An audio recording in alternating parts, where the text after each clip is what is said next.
Shop smart, shop S-Mart.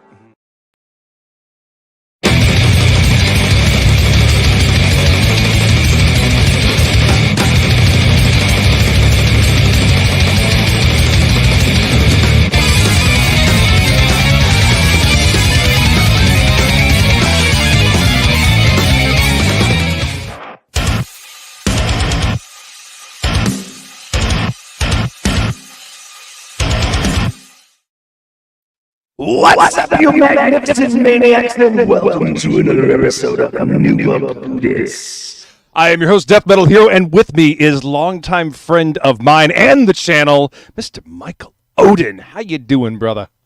Dude, I am doing well. How are you, man? It's been a hot minute since we've done one of these. It has been, man. I'm doing good, dude. I'm doing good. I'm, working on a book, going to conventions and stuff like that. It's been a busy year.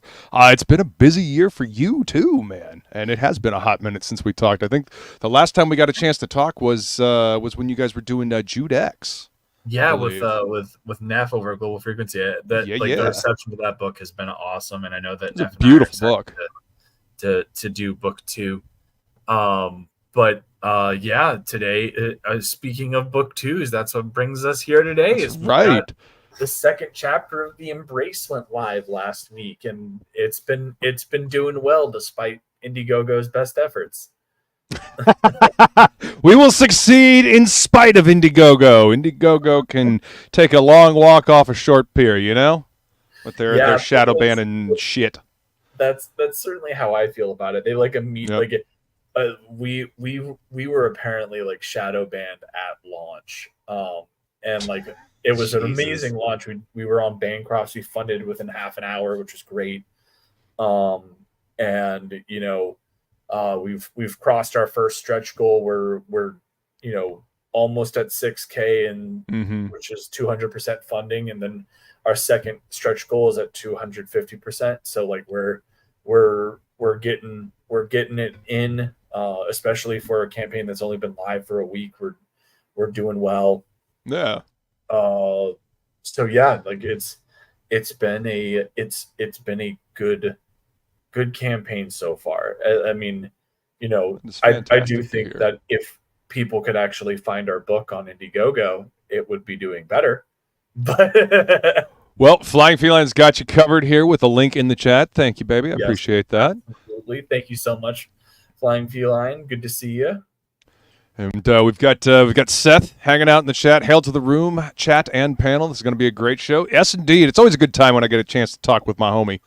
Let's see. Maromi says hello. Hi, everyone. What's up, Maromi? Howdy. Allie says yay. Welcome, Allie. Good to see you. There's my lady. Skull, beautiful. She says, hey, Odin. And saying hey to everybody else. Appreciate everybody being here, coming to hang out with us. And yes, Judex was a badass book. It was a beautiful book. It was a pleasure to put together, and Neff and I busted our asses off on that script, and I know that we're excited to get book 2 going. So that'll hopefully be coming sooner rather than later. That's fantastic.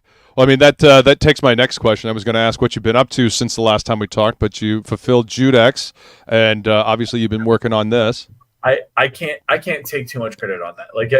I did the story for Judex, and then Neff and I worked that script out, and obviously we were working with Fabrizio on the art, but then Global Frequency handled all the distribution on that and did a brilliant job with our fulfillment. I know that the masks should be going out here pretty soon. So that's cool. Those masks they've just are done wicked a tremendous job. Yeah. With that, it was a pleasure working with them on that, and I'm excited to do more stuff with them. And then, Nine Realms is doing some stuff independently at this point. We were going to do this book last year, but then life kind of kicked me in the nuts a bit. Yeah. And so now, it's Carpe Diem time. So we're getting this done. Dean's crushing some art. We actually should be getting a page reveal here in the next day. Nice. So. He's finishing one up that's pretty sick. Hell yeah. I've got other things that I'm working on as well. I made an announcement today that I'm translating a bande dessinée book. That is awesome. That's really cool. And then, for anybody who has the secret tier that signed up for our pre-launch, or if you've backed a previous 9 Realms title, make sure that you're checking your email, because you should have that secret tier link. You have the ability to purchase a preview book of my next endeavor, which will be Elysian Fields Reborn. Dean's here. Dean, you should have a link. You should. Dude, I sent you a link. Did I send it to the wrong the wrong Twitter account? You might have sent. He has two. Why you got to be confusing, Dean? Huh? So in his defense, there was a point where like his Twitter had gone all wonky. Oh, okay. No, I sent it to the right one. He sent me a message here. He'll be a little late, but he'll be here soon. Okay. Okay. Awesome. He'll be here soon. I'm just waking up. Fair enough. Fair enough. So Feline says, "Where is Dean?" And Ali says, "Australia usually." And we got something for that. Very, very nice. That's thank you. Yes, I see it now. I've got multiple screens going on and multiple tabs here. I didn't see the response, but yeah, you're good, man. You're good, man. Jump in as soon as you can. We'll vamp as best we can until you get here.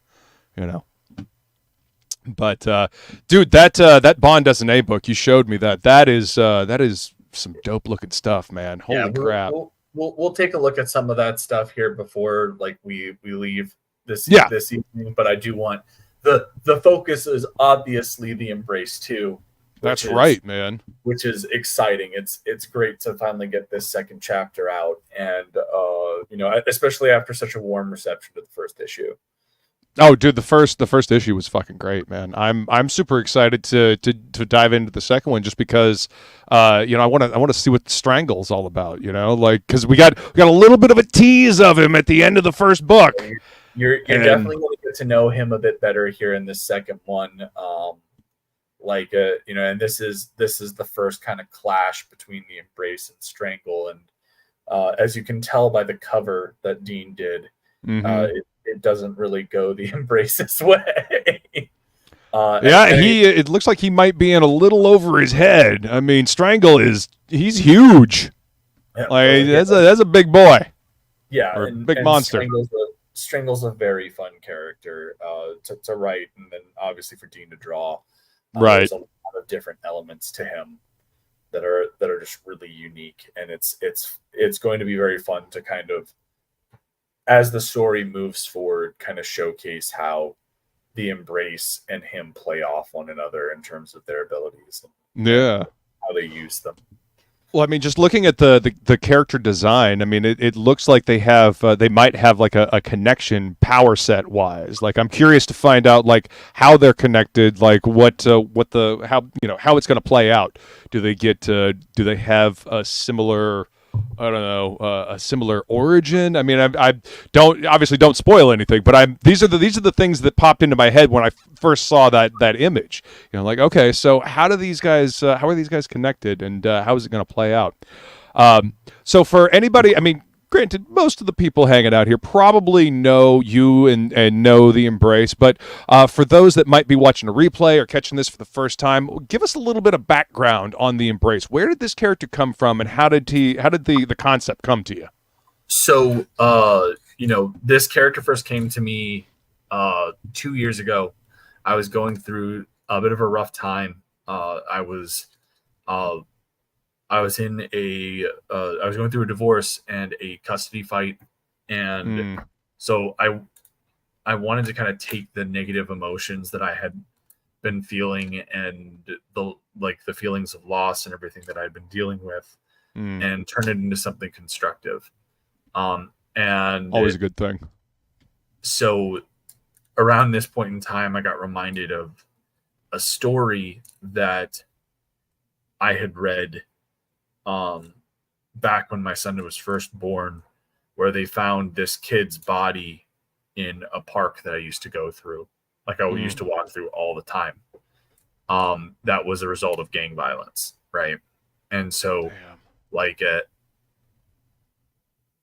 that kind of sparked the idea of having this whole thing where you've got a father who loses his kid. And what I really wanted to be one of the driving things of the story was how, you know, our kids are the best parts of us, and how this story is a story about the son saving the father from himself, right, and reminding the father about, you know, who, like, the person that they were before. So when it comes down to the embrace, you know, the kind of gist of it is that you have this dad, Clarence Griffin, who lost his son a year prior, and the case has gone cold. And in a moment of desperation, he's about to take his own life. right. When he's stopped by the ghost of his son, David, who, when they come together for a hug, David's spirit gives Clarence a vision of what happened the night that he was killed, revealing the people responsible. And then simultaneously, they kind of undergo this transformation. When Clarence comes to from this vision, he's in a suit, like a superhero suit, powered by his son's ghost. You know, this story was something that, like, as soon as I thought of it, I knew I needed to do it. And so but like the big problem was I was having issues kind of visualizing the character. And that's where, you know, I got recommended Dean James by a mutual friend, Kimasabi, Lee Byron Carver. Yeah, Lee. Love that dude. He's a lot of fun to talk with too. Oh yeah, he's great. Yeah. And we I linked up with Dean and I told him the pitch and everything, and I was like, and we started talking about the character and the things that I was hoping to pull from stylistically, and like the things that I wanted to kind of do. And then he made it happen. And within like the first try, we pretty much had it spot on. There were some small revisions that we made. Yeah. But then after that, like, I popped out that script, and that first draft of that script in like a week, maybe two. Wow. That's awesome. It's just one of those things where the only thing that had been holding me back was being able to visualize the character and how their powers worked. Yeah. And thank you so much. There's Dean. Hello, what up, my friends? Dean? Welcome, Dean. Good to see you, sir. It's good to see you, Luke. Yeah, it's been a while since I got a chance to talk to you as well, homie. How you been? Oh, good, man. Good. Thanks for having me on. Absolutely. Yeah, you know you're always welcome to come hang out here, man. Tokame says this comic is deeply moving. The emotional impact of it is tremendous. It's a fantastic story. I completely agree. The emotional punch of this story is just incredible. The connection between Clarence and David, and that scene, like you were saying, where they finally where they come together, and you know David saves Clarence from ending himself, and then they go on to do good things. I mean that's a huge that's a huge thing, because a lot of times in the world sometimes things suck and you want to give up, and it's an encouragement to keep going and keep moving forward. Don't give up. There is hope for tomorrow. There will be another sunrise. So I mean and just the connection, like I said, between the two is just really well done. And Dean, you knocked it out of the park on the first book, and I can't wait to see what you're going to do in the second one. Oh, thanks, man. Like as you probably remember, the first book was actually my first comic ever. Yeah. So it means a lot to me, and I'm glad that people like it as much as they do. And let me say this. So like we did a Kickstarter that was a second chance for the Embrace one with some special Kickstarter exclusive variants that we did. Nice. About a month or so ago. Those books got into RJ over Critical Blast, and he's fulfilling them right now. So I was on a stream rock and roll with him, and in those new editions, they have the printed 6-page preview of the Embrace 2. Ooh, nice. And so I get to, I got to see Dean's new artwork with our new colorist Eugen Betivu printed for the first time, and the difference is fucking night and day. Like the first book is a solid book. The second book blows it out of the water artistically. Like it is, Dean has leveled up to an absurd degree, and then I think Paul did a very good job on Dean's colors, but there is some coloring Dean's lines, but there is something special about how Eugen colors Dean's line work, and it is just like everything about it just hits on a whole other level. And don't take our word for it. Take a look at the campaign here. Feline has just dropped the link in the chat, so go ahead and hit that link and grab yourself a copy. But look at this. Just scroll down. Look at this. This page right here, man, with the car and like the shattering, like this. Dean, this page is fucking badass, man. Thanks, man. Like that's actually, I said on Bancross Live, like when we launched this, I told everyone like that's actually my favorite thing that I've ever drawn. I love it because when you draw something, it never turns out quite like what you were picturing in your head. This is exactly what I was picturing in my head. Like it came out. Hell yeah. That's awesome. You know what it reminds me of, man? It literally reminds me of like the bombacity of 90s comics. Like this looks like it's something straight out of Top Cow, Yeah. Like that's what it reminds me of. Just that energy that right in your face. And I mean, look at these pages, you guys. Look at this. Look how incredibly badass the Embrace looks here. Yeah, this is gonna be amazing. The storytelling. All I can say is as great as it looks here, it looks even better printed. Oh, I don't doubt it, man. Digital very rarely does it justice. So it's interesting because the digitals the digital colors that Paul did, I felt like it looked really good on screen, absolutely. But in the printing of the book, depending on the page, it could come across a little muddy, but like Eugen's colors really freaking pop. Like as I said, I got to see the 6-page preview from that Kickstarter thing, and I was like, it's fucking absurd how great. I mean, this is great. I love the glow on this panel right here. The green glow coming from his eyes. It's just this is some beautiful comic booking right here. I love it. And this cover really kind of grabs your attention, and you're like, oh shit, what is happening here? What's happening to our boy the Embrace? And Strangle is just this giant monstrosity. Now, was he always supposed to look like this, or was this kind of a collaboration coming up with the look of this character? So he was always going to look like that. Okay. Yeah. Like for Strangle, it was a whole thing of initially I wasn't going to have an entity like I wanted this to be a bit more grounded like the Crow. And then when we were having all the success of the first book, I remember Dean hits me up when he's like, look, we've got to have there's got to be a Venom for the Embrace. Oh yeah, you got to have the antithesis of the hero. I mean, and so I was like, yeah, you're right. And so we got to work, and initially we were between two names, Smother and Strangle. Strangle ended up winning out. Good call. Strangle sounds much more menacing.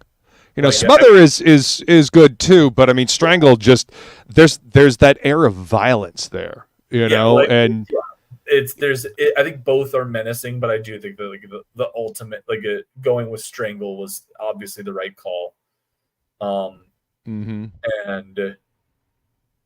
that is a fantastic cover. I dig that. Actually, this is the image that I used when I did my Embrace fan art piece last year.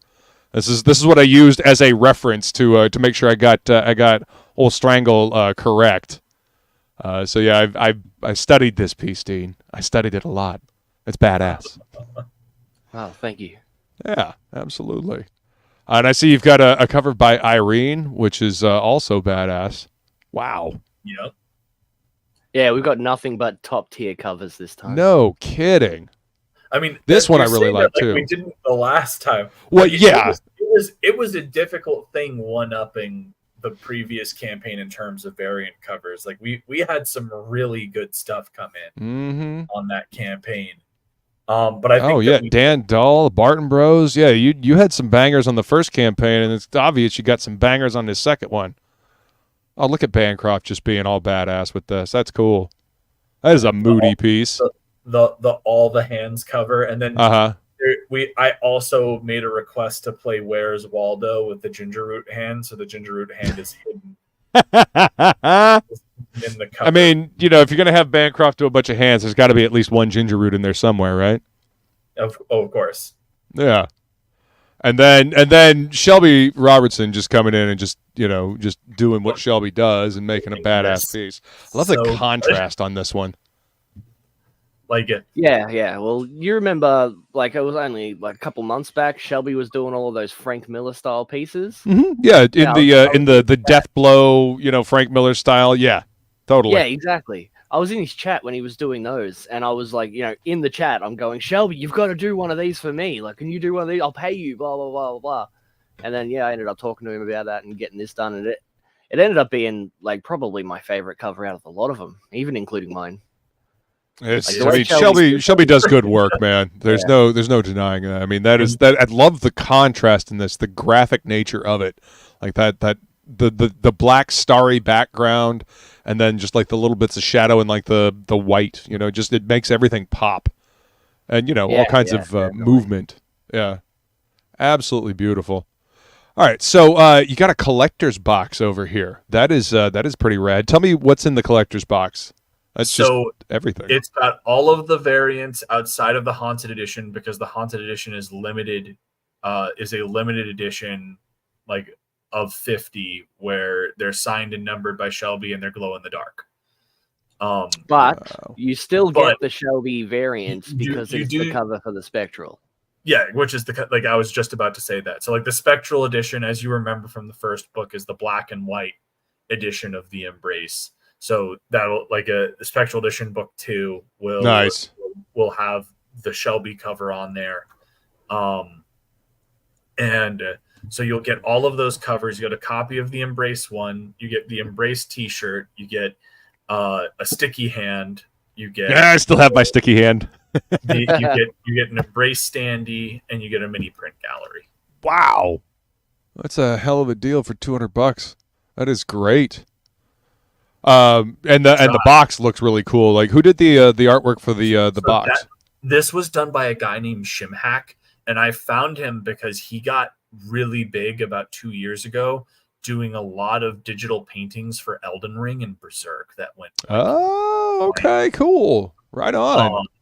And so I got in touch with him, and he did because Dean at one point had talked to me he wanted to get a really cool horror piece done of the Embrace, right? A painted horror piece that really kind of puts the spooky monster vibe on him, right? There were these McFarlane Maxi series on the Impaler Spawn, that had those kinds of vibe to it. And so I saw this guy, this is the perfect guy to do it. And so we got in touch with him, and he did it. It's tremendous. Yeah, that is a very cool looking piece. Is there a bigger version of that piece anywhere? I mean, it'll be in the mini print gallery. Okay. All right. Cool. But I can show off I can share screen it. Hold on one second. Yeah, go ahead, because I'd really like people to see that. That's a perfect accoutrement to the collector's box. Yeah, give me a sec. And got the Embrace plushie. Hell yeah. They're finally dwindling in their supply. Limited quantity left. They will never be made again. Yeah, how many are left now? 10? Something like that. Yeah. Wow. All right, there we go. Look at that. Holy shit! Look at that. That's badass. That is really, really cool. I love the way he did the hands all like actually ghostly, like they're almost completely detached from the body and just floating around on their own. Mm-hmm. Very, very ethereal. Wow. Yeah. Exactly. Feline. Like, exactly. This piece is drop dead gorgeous, and he did a job with it. Wow. Yeah, the visuals on this campaign are just, they're stellar. Like, definitely up in your game, guys, both of you. We had to. Right? Like and Feline's plushie. Yeah. There's only one way to go, and that's up. Exactly. I mean, you gotta outdo the first book, right? You can't just stay on a median. It's a constant upward trajectory. You know, 100%. You know, yeah, exactly. Beautiful. Wow. Okay, so digital's $20, and so you can choose So it's not the digital.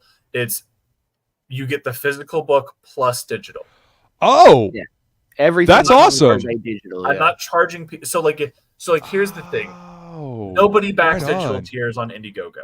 They just don't. Okay. So what I have it is we're going to be running this campaign on Indiegogo, then Fund My Comic, and then Kickstarter. And so on Indiegogo, it's you get the physical tier plus the digital. When we go on to Kickstarter, there will be a digital tier, because like when we did that Second Chance Kickstarter, we had over 20 backers on the digital edition. It makes sense to do over there. Sure. It doesn't really make sense over here. When I've put digital tiers up on these campaigns, they've barely made it over 10 backings. Okay. I mean, if they're not selling over here on Indiegogo, then you know sell them where they will sell. Exactly. So we have you get the physical book plus the digital copy, and that's on all of them. So that is awesome. Let's say you got that haunted edition, and you're like, yeah, I want to hang that thing up on my hang that thing up on my wall and never open it. You don't have to open it, because you'll get a digital copy of the book that you can read. But I think that's a cool idea. That is a very cool idea. And the first book is available on this campaign, so you guys can get a catch-up tier, which is fantastic. There's a special thing to mention about that. Okay. So, as you say, can you scroll up real quick? Sure. On the tier. So it says Gomez VVAN Embrace One cover. So there's a story behind this. This cover I had Joel Gomez do. He's a big vet of Witchblade and Coffin Comics, and so love me some Coffin Comics. As I said, one of the things that inspired the Embrace was that story where this kid's body was found in the park. Well, at the end of last year, the murderers of that kid were convicted, and so excellent. We I did this cover as a tribute to them, and I found out about this organization called the Virginia Victims Assistance Network, and they host support groups for homicide survivors, effectively loved ones of victims of homicide. Oh, wow. And so every single one of these covers sold, $5 gets donated to the Virginia Victims Assistance Network to support their homicide survivor support groups. That's fantastic. I love that. So giving back and giving back to the community, giving back and acknowledging what inspired the book to begin with. I think that's fucking awesome. Yeah, see, Feline agrees. That's awesome. And like that's the whole thing is, the Embrace is a victim of that. And so for him to be able to not just be a superhero on the page, but be a beacon of hope and fighting a sneeze, be in real life. Be in real life an inspiration to these people that have gone through some of the worst tragedies you can imagine, and be an anchor for them is something that I I will be like from now on, we are every single campaign that we do, there will be some tier that we do supporting the Virginia Victims Assistance Network. Fantastic. Like, it is something that I am going to make sure that we do on every campaign for the Embrace. Yeah, I think that's a great idea, man. Fight that evil spirit called Sneeze. That's for book 3 or 4. Sneeze. Of course, Sneeze. Yeah. I think that is so cool, man. To be able to give back like that, and it makes sense given the subject matter of this book, and given where the idea came from. I think that is amazing, and I tip my hat to you, sir. And also it gives you guys the opportunity to get the first book, because if you didn't get the first book, you absolutely should. Because it is fantastic. It's actually one of my favorites. I mean, this is probably one of the early books that I backed when I really started hanging out in the scene and started paying attention to to indie books. And actually, the Embrace was one of the first characters that I drew as fan art when I first got my digital drawing tablet, and I started actually really wanting to. I remember that piece. Yeah. Yep, it was one of the first pieces that I did. Had a hell of a lot of fun drawing him too. Is such a cool character, visually striking, and I love it. There's a little bit of darkness, a little bit of the Crow, a little bit of it's just it. The Embrace to me is very much in the spirit of indie comics. Yes, you know what I mean. Taking those cues and wearing its influences on its sleeve, and I love it. Okay, so there's the plushie. There are only 16 of them left, and 4 of them are already gone. If you want that plushie, you better get it now. Get it now. Those plushies are so cool. Yeah, they are. Say again. Sorry. I am not making them again. If I remember correctly, they were a bit of a pain in the ass to get made, weren't they? They were. That is a understatement. Not only were they a pain in the ass, I got hit by a back end expense that was not properly conveyed to me up front. So I ended up losing almost $1,000 on those things. Ouch. I was more than irate. I was Dean remembers, because I called him like, you want to hear something bullshit? And he was just like, what happened? And I was like, these motherfuckers. Well, at least they turned out really good. Yeah, they did. Yeah. They're absolutely fantastic. I love them. They're adorable. If it weren't for the fact that they require you have to have them go through a specific toy test to get them shipped from internationally to the States, right? To make sure that there's no toxic agents used in the production of them, right? It's a standard thing, but that's what got me is it was another $800 to have them do that. Ouch! Jesus.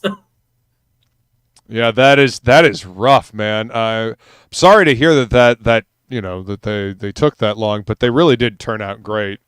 Tokame says those plushies took their pound of flesh in the process, but they are well worth it and set the tone. Rare and unique. That's right, man. It's a boutique item. So if you want one, and I mean, $40 for an awesome plush. How big are they? They're about 12 inches tall. 18 inches tall. There you go. Yep. 18-inch tall plushie. That's a damn decent sized plushie. Holy crap. So yeah, $40 for an 18-inch plushie. That's a hell of a deal. So grab them while you can.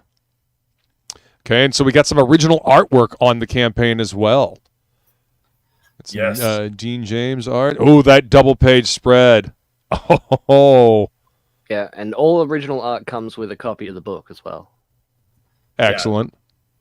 Yeah. Oh, you get to pick a cover, and then you get pages 2 and 3. Pick a cover, and wow, that is awesome. That is a hell of an opening. That's page 2 and 3. That is a hell of a way to kick off a book, gents. Right? Yeah, No, that's awesome. Like, hit the gas pedal from word go, and I'm sure it doesn't stop until the very end. So. Yeah, it's a pretty intense book. This is our Empire Strikes Back. Oh, hell yeah! Compare it to anything. This is the, like, it does not stop, and like you're gonna both be excited for the third book, and you're gonna hate me by the end. I mean, let's be fair and let's be honest here. You know, Empire was the best of the trilogy. You know, I love Return of the Jedi because it starts off cool, and Jabba and all that. And of course, A New Hope is a lot of fun, but Empire really just kind of reveled in the world. It really kind of added to the lore, and you just had a good story within that world that was already established. So I'm looking forward to seeing what you got with this one, man. It is a good time. I just remember when Dean finished reading the script, he's like, "This is fantastic. It's better than every single way. Everyone is going to hate you by the end of this book." Yeah, like, I honestly, I'm surprised.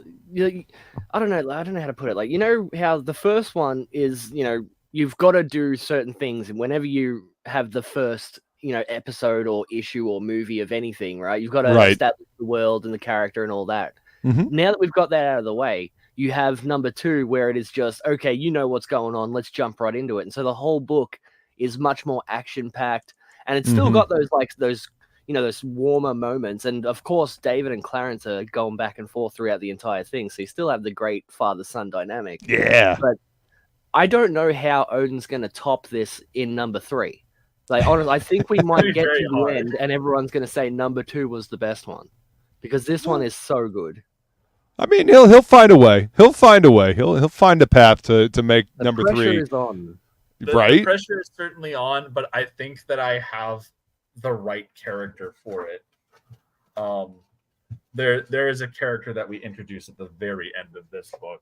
Oh, so we get another teaser at the end, huh? A little taste of the villain to come, perhaps. Well, you get a lot of answers in this one as well, but you end up having a lot of new questions.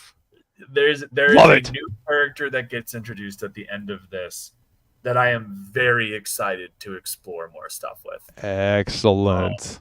Excellent. He knows exactly who I am talking about, and it's funny how, like, when we get there, it'll be fun kind of talking about how this character kind of came to be, because the story is really funny. And it's funny because it started off as something innocent, and then it turned into an incredibly complex and Michael Odenly unique sad character. Yeah. Excellent. Whoops. Damn it. So Feline says she just ordered her plushie. She loves that plushie, so she's getting one. I mean, I remember her talking about the plushie when they were announced, and she got to see the pictures, and now she actually gets to get one. Finally, people want to know what was like the most frustrating, because everyone was like, "The plushie's adorable. You absolutely should do the plushie. Go do the plushie." And then I was like, "Awesome!" And I made the plushie, and then like no one was getting it. I was like, "But you guys told me to do the plushie." But you guys said you wanted them. Why are you not getting them now? You can't do this to me.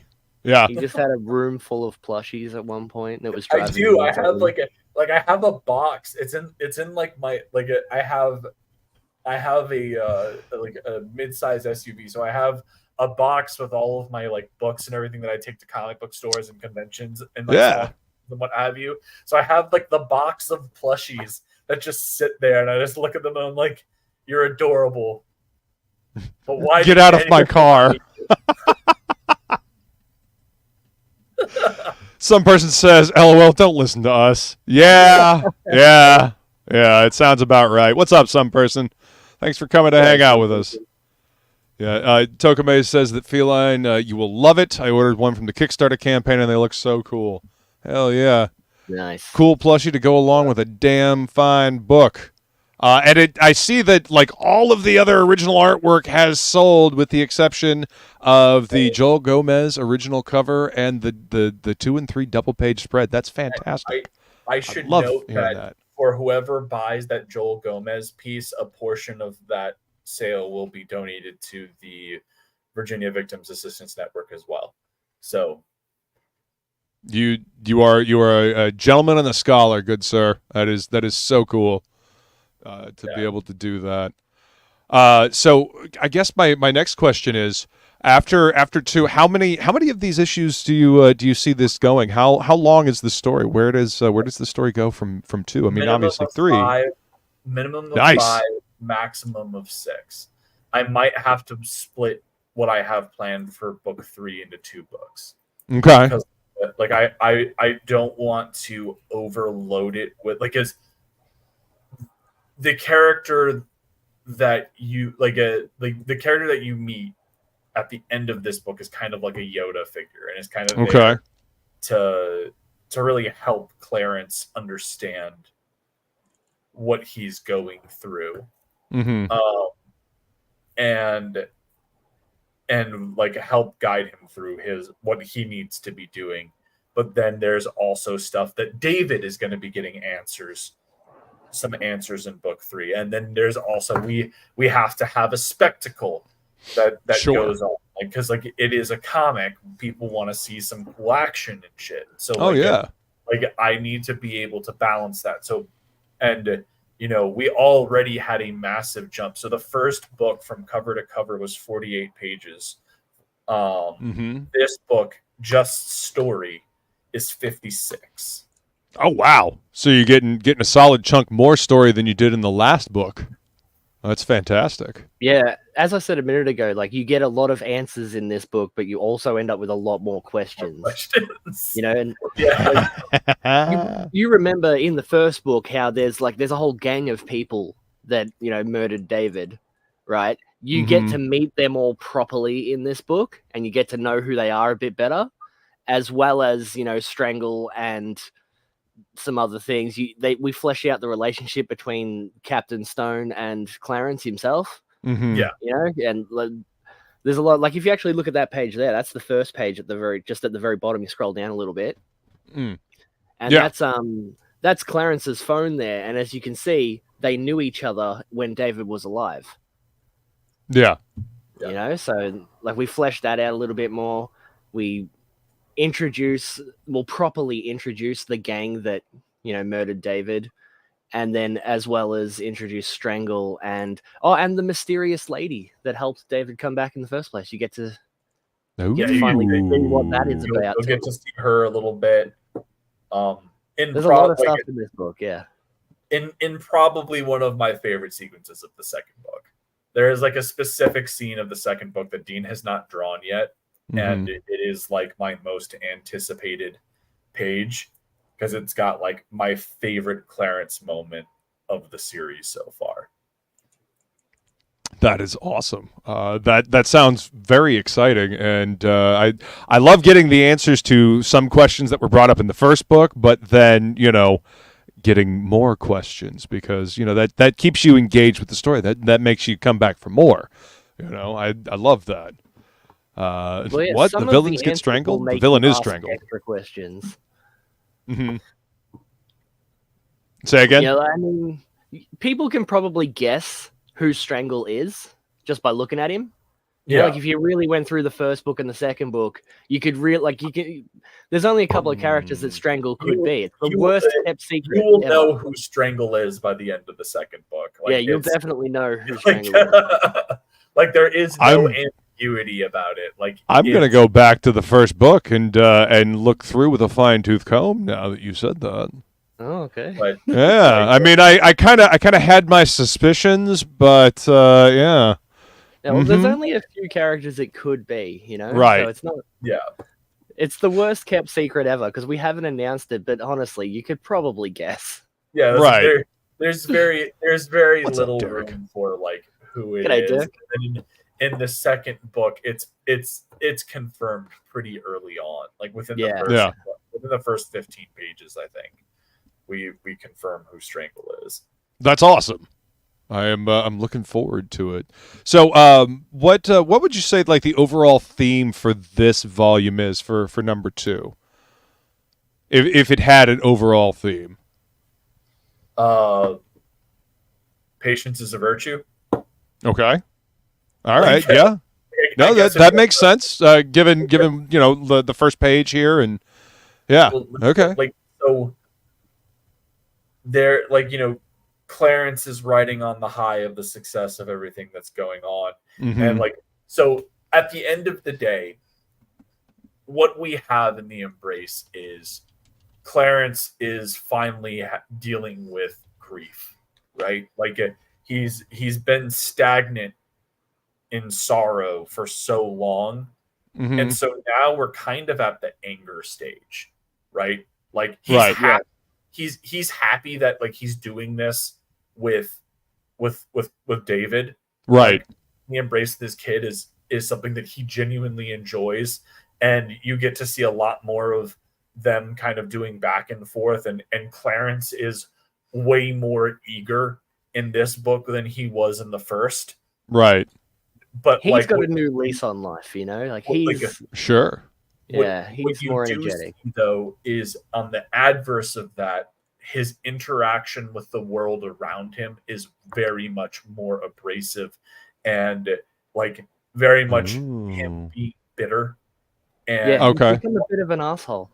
There's a very solid interaction between him and Captain Stone. Yeah, where that's what I was thinking of.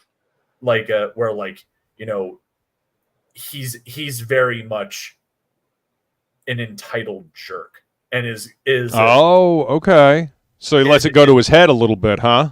Yeah, well, I mean that's the whole thing is he's a superhero now, and he's doing the job that the police couldn't, and this kind of attitude is what's going to lead to him getting his ass kicked. Not to mention thinking about he's got his son back now, he's got David back with him, blah blah blah, but he hasn't really put a lot of thought into that. He hasn't realized that he doesn't really have David back yet. Right. So he's a bit, and then how long will it last? How long will he have David back? Because at the end of the day, David is still technically dead. Yeah, these are things Clarence hasn't thought about yet. Yeah. And so that'll lead to the with great power comes great responsibility moment, huh? Yeah, pretty much. And that's one of the things that I am very much looking forward to diving into in book 3 is we have this character that's introduced that's kind of going to be Clarence's spiritual Yoda, where it's going to be way more involved in hey, when's enough, right? When you haven't thought about this, and so how far are you willing to take what you're doing? And very cool. And so that's something that I'm very excited to explore. And it's the natural place to follow the second book from. Yeah. It's going to add a lot of emotional weight and depth as well. I'm super excited about this, guys. When are you planning to fulfill? When are you looking to fulfill? So the I believe on the campaign everything's set for February 2025. That's not a hard date. That is I want to make sure that we are fulfilled by then. I'm hoping that we have everything done well and done and fulfilled well before then. Yeah. It's just a matter of, I want to make sure that we give ourselves the buffer. And I wanted to make sure that we put that as the hard cap, because the next campaign that I plan on doing after the Embrace 2 is done will be on March 28th, 2025, which will be on the 5th year anniversary of Elysian Fields issue 0. And when when that becomes more announced, you'll understand why. That's why I'm yeah, dude, 5 years. Wow. That's fantastic, man. I love hearing that, and it's one of the cool things about doing this show and over the course of the years is that I keep having, my friends come back and they're seeing their continued success. It's so cool to see you still doing this and doing different projects, but coming back to one of these books that kind of started it all for you. I love seeing my friends succeed, and so I'm super stoked that that this is coming out now, and is fucking great, man. So what is next for you guys? I know that you've got a stream coming up at 8:00, so we're gonna wrap it up here in a little bit. So the most immediate thing is I'm gonna share the screen right now and then send you the link so that I can get put in the chat. But the most immediate thing that I have outside of the Embrace that's coming up is I am translating this bande dessinée. So and cool. It's launching in September. It is very affordable. And you get an insane value of an 144 hardcover book that's 9.5 by 12.5 in dimension. And the artwork is brilliant. It's a story of Norse mythology. It's like the story of Norse mythology, specifically kind of dealing with Odin's life leading up through Ragnarok. It's very good. The artwork on this is just beautiful too. So like save that in your notifications. So like that's the most immediate thing. And then I am also, all right, so on the secret tier of the Embrace 2 for the pre-launch backers and anyone that's backed the Nine Realms publishing campaign before, in your emails you should have gotten your secret tier links, and on there is an add-on for the preview of Elysian Fields Reborn, which is the complete creative overhaul of my Elysian Fields. And so what I will do is Dean, which page do you think I should show?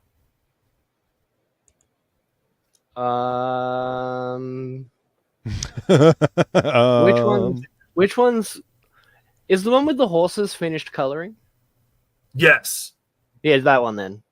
Okay, cool. Because the horses are ridiculous, and everybody knows how difficult it is to draw horses. Oh my god, yes. Yeah. To make them look right and like actually, moving in space and look natural, yes. Horses are interesting to draw, that's for sure. Oden, Ellie's in the chat. She's saying Sublime or Coldplay. Neither. Oh, I thought she was saying that the artwork for Odin was. So when I was in Reenie's stream last night, I talked about how the ending of the Embrace has a song by a big band, and I told them if they were able to guess the bands, I would verify, but no one has gotten it so far. So yeah, there's a lot of bands like. This none of the ones. A lot of bands. And just stop. But anyways, so this is the only one I will highlight. I don't like any of those. Well, I guess Train isn't too bad, but Coldplay is awful. So this is a one of our pages from Elysian Fields Reborn with the completely new art team. It is printed in an 8.5 by 11 prestige format. And so the preview will be as well. And so if you add this onto your secret tier is $10, which includes your shipping in there. It is the first 11 pages of the book, plus an announcement of our cover artists and the QR code to sign up for that campaign, which, as I said, will launch in March of next year on the 5th year anniversary of Elysian Fields issue 0. So that is so cool, man. I fucking love that page. That is a beautiful looking page. This book is actually insane. It's a step up on every level from the original version. But does this mean my original version is going to become rare and valuable later on down the road? Because hopefully, if this book blows up the way I'm expecting it to, like those original editions and everything are going to be collectibles, because Pyramid Gambit is getting the second storyline of this is getting a complete creative overhaul. Like the stuff with the pyramid's not going to happen until much later now. So, but anyways, that's fucking cool, man. Sepultura is awesome. What's up, Miranda? My girlfriend has entered this chat, and I am about to hop off and go into the other stream because I've gotten that link. But thanks so much for having me on, guys. Absolutely, man. Thank you for being here, man. I'm super excited about this book. Everybody, go hit that link that is in the description of this video. It's also been posted in the chat by my amazing partner in crime, Flying Feline. So go check out this book. Go pick it up, and so what's next for you, Dean? Since Oden has abandoned us, what's next with you? Since I don't get to talk to y'all that often. I mean, I'm going to spend the next few months just inking all of this Embrace 2 stuff because I've done most of the pencils at this point. There's a couple of pages we need to finalize or edit a thing here or there, but I really do just need to ink everything at this point. And other than that, I'm still working on my top secret project, which you may remember when I first showed up before I got into the Embrace at all. Like before the Embrace even existed, I was talking about how I had written a script and I was going to draw a thing called Other Earth. Do you remember hearing about that at all? I vaguely remember that. Yeah, that was a while ago.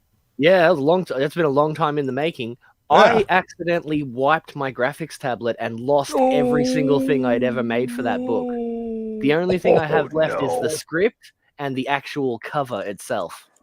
So once I'm done with the Embrace 2, I'm going to be jumping back into that and getting to work on it. And, it'll either be the Embrace 3 or Other Earth next. I'm not doing anything else. Whichever comes first. Yeah. Yeah, exactly. But at least you still have the cover. Restart that book, essentially. Yeah. At least you still have your script and you still have your cover. Maybe I hate it when I lose work, so I get that, but maybe it was for the best. Maybe since you've had such a level up in terms of artwork, maybe you would have found it and you would have been like, I need to go back and redraw this anyway. So it saved you the time. Well, no, that's the thing. I had redrawn them. I had redrawn the first few pages, and I lost all of it. That's even more of an oh no. Okay, well. Damn, that's the title harsh. page. The title page itself, I have drawn maybe 4 times now, and I've lost it every time. Like it's just outrageous, and I was just extremely unlucky. But as soon as I'm done with the Embrace, I'll be going to work on that. Like I'm not going to be doing anything else for anybody, and then I'll jump back into the Embrace 3 when that's ready. Yeah. With successful comics and a cool chick. The script is great too, and I never say that. Well, let's see. Allie's got the seal of approval. Yeah, some person. Go ahead. Great writers. I had a bunch of great writers as my editors and like my preview test readers and all that. They'll all be thanked in the book itself. But like I had Allie, I had Oden, I had Kimasabi. All people that everybody knows they're good writers. So. Yeah, they all assure me that the script was actually really good. So well, that's good, man. That's awesome. I mean, that's why you surround yourself with people that know what they're doing. That way, you can get honest feedback and perspective. Sometimes when working on something, you can't see the forest from the trees. You need that outside perspective in order to be, so you can see things better. Yeah, 100%. That's Feline helps me with that when I'm drawing things. I always send stuff to her, and she's like, "Hey, check this out." And yeah, she helps me see the forest from the trees. Some person has a question for you though. How do you plan to escape Australia? With every bit of money I make from the Embrace 2. So go buy original artwork. And there will be more original art pages coming up soon. Like Oden briefly mentioned it earlier, but we've got a couple other pages that we're going to put up, including 2 splash pages. Will be going on here, so because maybe the double page spread's just a bit expensive. I understand, but like a single page on its own, a single page on its own though is half that price. So just support me in any way you guys can, because I'm literally saving every cent I make to go and like leave Australia and live the American dream. Hell yeah, that's what I like to hear. You're welcome over here, man. We would love to have you. Be able to hang out with you more often, because I know that it's like what, tomorrow over there already. Yeah, it is. Yeah. Well, yeah. Come hang out with us here in the past, and it's Friday morning right now. Oof. Yeah, it's that the time zones always mess me up. But I'm glad you were able to come hang out with us here, man. Yeah, I can't wait, man. I'm gonna do all the cons and everything like that. Yes. Go out of my way to meet a bunch of people that I've spoken to like for years at this point, right? Like, but I've never met any of yous in real life. So I'm gonna, go out of my way to go and visit everyone, and gonna go. Like, I've never actually been to a Comic-Con of any kind because there's like one here in Melbourne, and it's not very big or anything. So when I go to the US, I'm gonna do a whole tour and go on a bunch of them. Oh hell yeah, dude! I've been doing cons recently this year, and it's so much fun. Getting to meet people, getting to hang out, getting to meet fans of comic art, and the customers and whatnot. So Feline actually came with me to Heroes Con, and that was a great time. We had a blast there, and I love that you helped me. Thank you. Yeah. Allie says, back the books so Dean can sign it at a con here. That's right. Yeah, Help exactly. Dean escape. Buy the Embrace 2. Hell yeah. Yeah, for real. Like, that's the best thing you guys can do. And like, even if you can't like spend any money or anything on like some super expensive art piece, just share it out, because Indiegogo has us like ghosted it, and you can't even if you search the Embrace 2 with comics as the filter, we don't appear on Indiegogo's list at all. So yeah, I need you guys. This is why we've got to get the word out there. We got to get people to go back this book, and I think this is also why we need to start moving to fund my comic. And since the regime that didn't want any of the indie comics we were making over here in Kickstarter has been given the boot, start using Kickstarter. We plan to, I don't know what Oden mentioned before I got here, but we're going to do the 60 days on Indiegogo on here. Okay. Then we're going to do Fund My Comic, and then we're going to go on Kickstarter as well. All before we go into print, we're just going to do all of them. And the stretch goals are going to cross over into all of them, So, if we make it to the second stretch goal here, we start with the third stretch goal on the Fund My Comic, Yeah. Yeah, that's awesome. I think that's a fantastic way to do it. Use the platforms while you can, but everybody hit that link. Go share it out. Get as many people back in this as possible, so that so they can make some money off of Indiegogo, considering Indiegogo has them shadow banned. And some person is throwing you out there for all the ladies in the chat that are single. Just so anyone knows, Dean is willing to marry into citizenship. Help Dean out. Either buy back in the Embrace or helping him get a green card. Yeah. Yes, I do live just north of Allie currently, and Rini and Fraga are up in Georgia, so they're not too far away. But yeah, I will be leaving St. Augustine here not too long. Yep. Yeah, I'm gonna be joining Feline in South Carolina. She's gonna be stuck with me. Oh no. Yeah, tiny apartment sounds annoying anyway. Yeah, tiny apartments do suck. No, I'm trying to sell my condo currently, but yeah, I'll be moving up to South Carolina. Once. I lived in a cabin in the woods once. That was really cool. It was tiny, but it was really cool.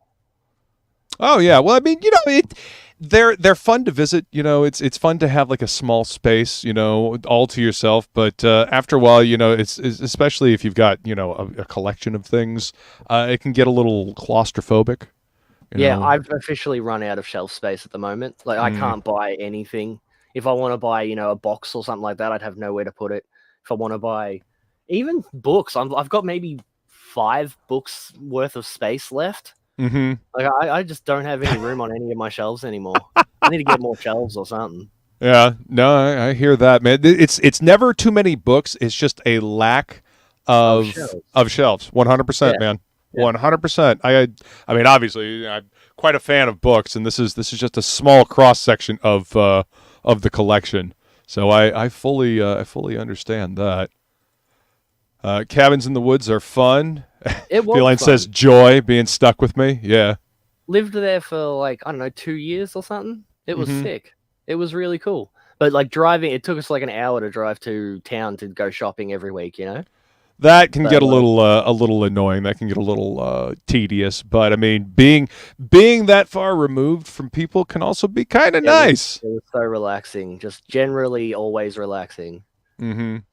What's up, Bancroft? He says, I went to Buc-ee's in St. Augustine. Yeah, that's actually a new addition to St. Augustine. I'd never been to a Buc-ee's before, and I was kind of impressed with how expansive. Like this is like the biggest gas station ever. Just think of like a how would I describe it? Like a mini mall sized convenience store. Oh wow. Yeah, it's ridiculous. Like they've got aisles of candy and food, and they've got like a center island thing that makes sandwiches of all different kinds and stuff. It's fucking crazy. All kinds of different coffees and stuff. It's pretty nuts. I'm gonna have to put that on the list, because when I go to the US, one of the things I want to do is go to all of the fast food restaurants and things like that, because a lot of it, like in Australia, we don't have any of those. Like we don't have White Castle. We don't have like our Wendy's is a different Wendy's than yours. We don't have Dunkin' Donuts even, like maybe in Queensland, but like we don't have any. Like we have completely different stuff. We have McDonald's, and our Burger King is called Hungry Jack's, and we have KFC. What? Yeah, I don't know why. Like apparently people didn't like Burger King, and so they changed the name back before I was even born. It's just always been Hungry Jack's. So, wow. Okay. Yeah. But it's the same place, same logo and everything. It just says Hungry Jack's instead of Burger King. Interesting. Do they use the same font? Yeah, same font and everything. Ha! It's the exact same logo, just says a different thing on it. That is bizarre. Yeah, Google Hungry Jack's. I'm going to have to, because I'm mighty curious now. It's always It's always neat to see like the differences in different countries. Bancroft says it's because we had a place called Burger King that already existed here. Oh, okay. Well, okay. Yeah, Bancroft says it's huge. The Buc-ee's, yes, and they did build that right after Feline moved from St. Augustine. Bancroft says he went to the Hulk Hogan store and America's biggest McDonald's in Orlando. Yeah, that McDonald's. Speaking of huge, that McDonald's it's like 2 or 3 stories, and back when I was a kid, it actually had an arcade in it. I remember going there with my grandmother when I was a kid, and I remember playing the X-Men arcade game in there for quite a while. I didn't want to leave because I was having so much fun playing the X-Men arcade game. Let's see. White Castle is gross. That's for me to find out myself, okay? I will say this. Crystal is worse. White Castle is better if you're going to get one of the little slider burgers or whatever they are, the little square burgers. White Castle is better. Avoid Crystal. Crystal is gross. I want to try all the things, like all the things you see in movies and TV shows. A lot of that is just in movies and TV shows for me. So I would like to try it all when I get there. Like if I'm going to see these places and go, oh, what? I saw that in a movie, and I'm going to want to go there. Even if it's absolutely. Crap. That's for me. Right. You got to try it at least once, right? You got to see what all the hubbub is about. Yeah, no, I get it. I get it. Yeah. He says eventually Burger King went under here, and Hungry Jack's tried to rebrand, but people didn't want it to change. Well, hey, they got to give the people what they want, right? Yeah, it was a few years ago now, but there was a couple of years where all the Hungry Jacks turned into Burger Kings, and then they all turned back into Hungry Jacks. Well, I mean, it's what people are used to by this point, so yeah. Derek says White Castle is a once-in-a-while thing or whatever. Getting over a hangover. Yeah, greasy food is always a good idea when getting over a hangover. It just works. Yeah. Allie's apparently going to be taking you to medieval times. That'll be fun. Medieval times isn't even a thing here. It's a thing in movies and TV shows, but we don't have any of that stuff. So, yes, definitely. Yeah, there's a lot of fun stuff in this state. It's getting a little crowded for my taste, but yeah, there's a lot of fun stuff in this state. Universal Studios is probably my favorite of the theme parks. Yeah, I'm waiting for Nintendo Land to open. Do you know how good Nintendo Land looks?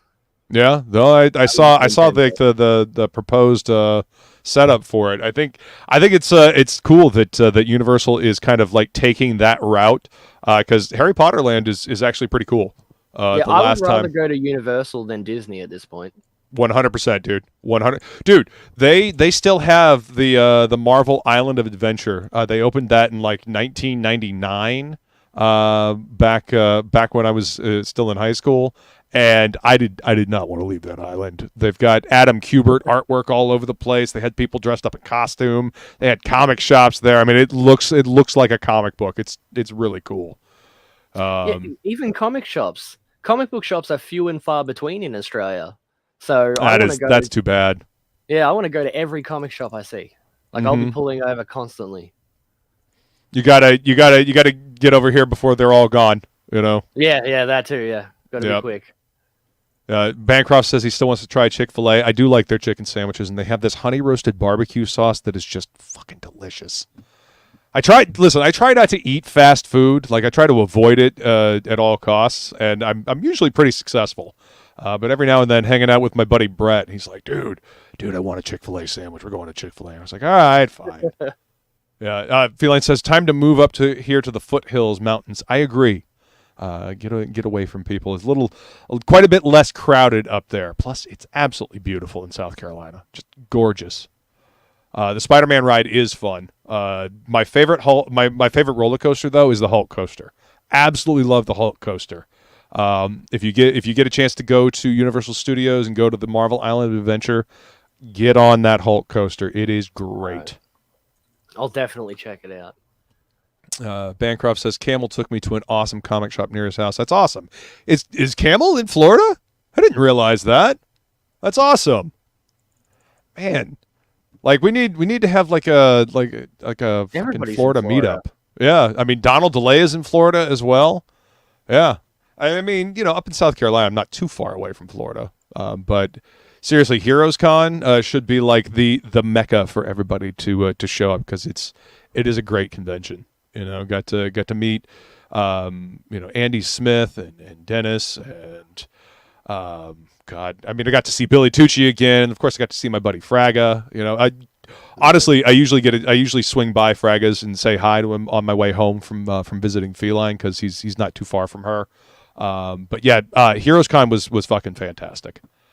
Definitely worth going to.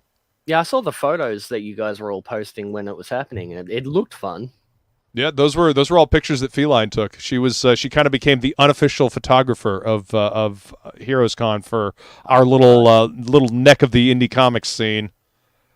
Wait, Bancroft, are you serious? Camel lives in Jacksonville?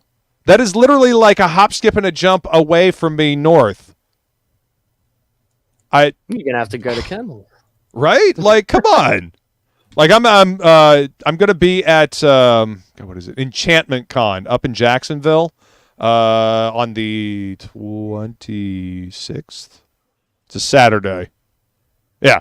No, 27th. Yeah, next week. Not this weekend, but the weekend after that. Tell Camel to swing by and come say hi. It's like right next to a brewery. We can go grab a beer. I think your friend wants to do more than eat a Chick-fil-A sandwich. No, I mean we hang out and he really you don't understand. Brett really likes Chick-fil-A. I like their waffle fries too. Their waffle fries are ridiculous. Damn it, I'm making myself hungry. It's terrible. I don't need to be eating this late, so I'm not going to. So yeah, that's awesome, man. When you are ready to start promoting, your next project, you hit me up and we'll do one of these for you, man. Yeah, I definitely will. And you're always welcome to come hang out on Topic List whenever we're doing that. If you feel like sitting down and drawing, I realize it's probably like early in the morning for you, but yeah, that's usually when I'm at work. Like I was okay. I was in the chat the entire time on the last Topic List, but I stopped chatting because I was driving back and forth. So I just listened to you guys talk shit the whole time, and like Will and a few other people showed up, and you were all talking about movies and things, and I was like, yeah. I was just like nodding along while I was driving. Right on. Well, we appreciate you listening, man. Well, thank you so much for coming to hang out, Dean. It was great to talk with you. Everybody, thank you for being here. Go hit this link that Feline has dropped in the chat. Go grab the embrace. Help Dean escape from Australia so he can come over here and hang out and try all of our delicious junk food and see all the sights. Yeah. And move here and live the American dream. Yeah, listen to the Wise Feline. Please remember to like, share, and subscribe. And remember, Shop smart, shop S-Mart.